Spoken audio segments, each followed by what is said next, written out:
We, of course, bring in Jim Hammett from Cardiac Hill, who also always supplies the Pitt breakdown for us. So, Jim, let's look at maybe not just the spring game, but the entirety of spring practice and what you took away from it. Let's start in regards to the show up at the gate on the spring game. It's an attendance record. Do you think that was just circumstances lining up, or do you think that basically shows the interest in Pitt football right now?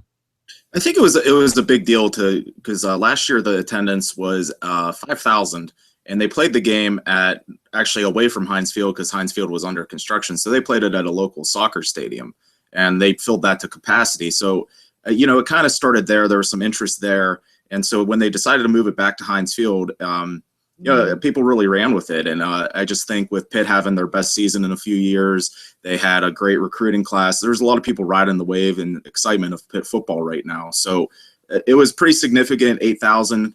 Pitt finished about 5th in the ACC last year, so they should be about 4th. I think, Clemson, Florida State, Louisville usually are the top 3 in that capacity.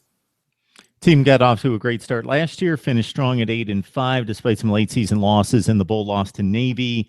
All the losses were very quality losses in regards to top caliber teams. So we head into 2016. Nobody wants to talk backup quarterback. It's kind of a strange position in that it could be the least important thing as long as the starter stays on the field, or suddenly that becomes the most important guy on the roster. So how's that backup quarterback situation stand right now? Yeah, like you said, it's kind of a weird position to kind of be worried about, but Pitt fans are a little concerned if Nate Peterman does go down, it could really kind of mess up a few things. Right now, the leading candidate to be the number 2 is walk-on Manny Stalker. He initially played at NC State, I believe ended up at Tennessee State for a little bit. And so right now they have a walk-on, and behind those guys are 2 freshmen that have yet to play. So right now it's, if Peterman gets hurt, Pitt would be very, in a tough spot. With Chad Voidick transferring, that really set them back a little bit. All right, Tyler Boyd has been the pass offense. A couple of numbers from last season, as you well know, 43% of the passing offense, 65 more receptions than the next highest leading receiver, Dantes Ford. Your thoughts about Tyler Boyd? Obviously, he moves on. We'll hear his name called very early on Thursday or Friday. But trying to replace this guy, do you do it with a number of guys, or is this one guy that maybe emerged a little bit more during March that people are starting to get excited about?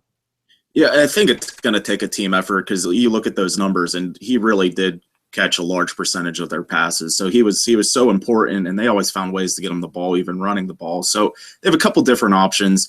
Dantes Ford and Zach Challingsworth, they're the 2 guys that played the most beyond Boyd returning. Ford's a pretty good player. Challingsworth was actually out during the spring practice, so we didn't get to see much from him.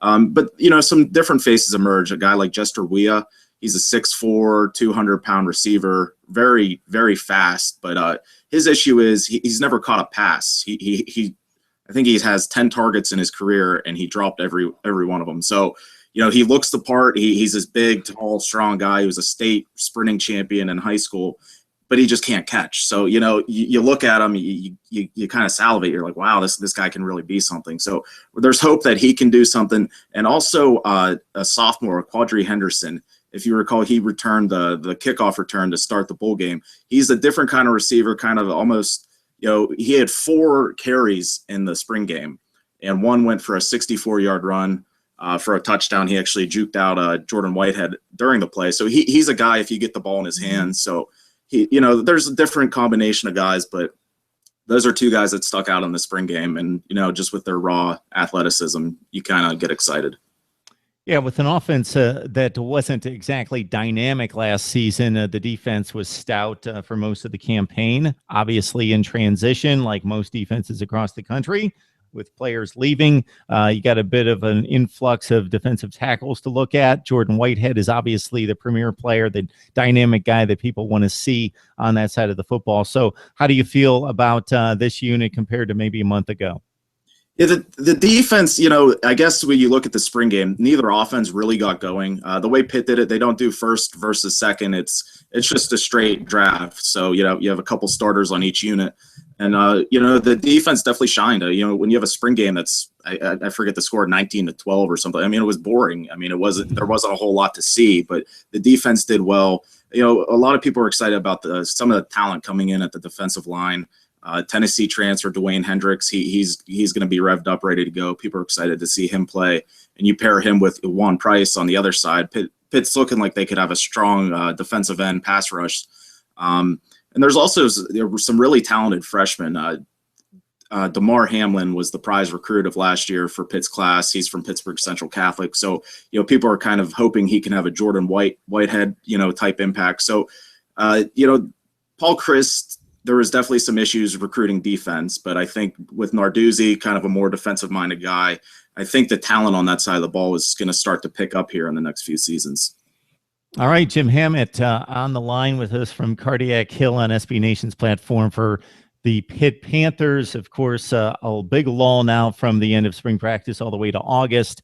Hopefully guys can stay healthy and they can also stay out of trouble. In the meantime, maybe we can track you down, Jim, for some positional breakdowns and see a few times on our ACC breakdown show on Wednesday.